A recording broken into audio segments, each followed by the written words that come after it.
Stall. रात का अंधेरा गहरा था और हवा में कुछ अजीब सी ठंडक थी।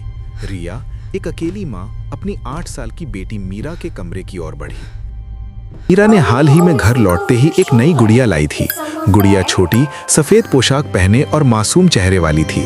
रिया ने पहली नजर में इसे साधारण समझा, लेकिन उसके मन में एक अजीब सी बेचैनी थी। मीरा, ये गुड़िया कहाँ से लाई?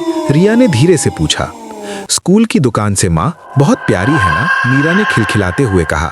लेकिन रिया की नजरें गुड़िया के चेहरे पर टिकी रहीं। कुछ तो अजीब था, उसकी आंखों में जैसे जान थी।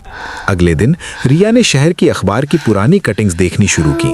उसे तब झटका लगा जब उसने देखा कि शहर में पिछले कुछ महीनों में कई बच्चे अचानक गायब हो गए थे। लेकिन सबसे डरावना ये था कि हर गायब हुए बच्चे का चेहरा मिलते जुलते गुड़ियों पर नजर आ रहा था। और तभी रिया को याद आया मीरा की नई गुड़िया। दिल की धड़कन तेज हो गई।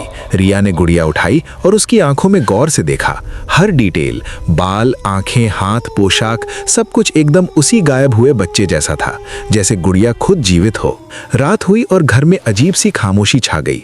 मीरा सो चुकी थी, लेकिन रिया को नींद नहीं आ रही थी। तभी उसने आवाज सुनी, कमरे से धीरे से फुसफुसाहट, माँ, मुझे यहाँ से ले जाओ। रिया का रोंगटा खड़ा हो गया। उसने देखा कि गुड़िया धीरे धीरे पलट रही थी। उसकी आंखें चमक रही थीं और उसके छोटे हाथ खुद ब खुद हिल रहे थे।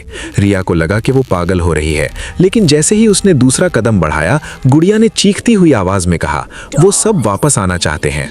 दिल में डर और गुस्सा मिला जुला हो गया। रिया ने गुड़िया को जोर से उठाया और फेंक दिया। लेकिन जैसे ही गुड़िया फर्श पर गिरी, कमरे के चारों कोने अजीब रोशनी से चमक उठे और मीरा की हंसी हवा में गूंजने लगी, एक डरावनी भूतिया हंसी। रिया ने फौरन गुड़िया को अपने हाथ में थामा और बाहर की ओर भागी। घर की दीवारें अचानक सिकुड़ने लगी और उसके कानों में गायब हुए बच्चों की आवाजें सुनाई देने लगी। हम तुम्हारे साथ खेलना चाहते हैं, अब हम हमेशा तुम्हारे साथ हैं। रिया ने अपनी बेटी को उठाया और बाहर की ओर दौड़ी। लेकिन जैसे ही उसने दरवाजा खोला, वो पाते हैं कि उनका घर अब भी उसी जगह पर नहीं है। घर के चारों ओर अंधेरा और धुंध फैली हुई थी और हर तरफ छोटे छोटे गुड़ियों की पंक्तियां खड़ी थीं। गुड़ियां हर ओर देख रही थीं जैसे किसी भयानक योजना का हिस्सा हो। तभी रिया ने महसूस किया कि गुड़िया केवल एक खिलौना नहीं थी, ये एक माध्यम था गायब बच्चों की आत्माओं का। और अब ये आत्माएं सिर्फ मीरा में नहीं, बल्कि रिया के चारों ओर घिरी थीं।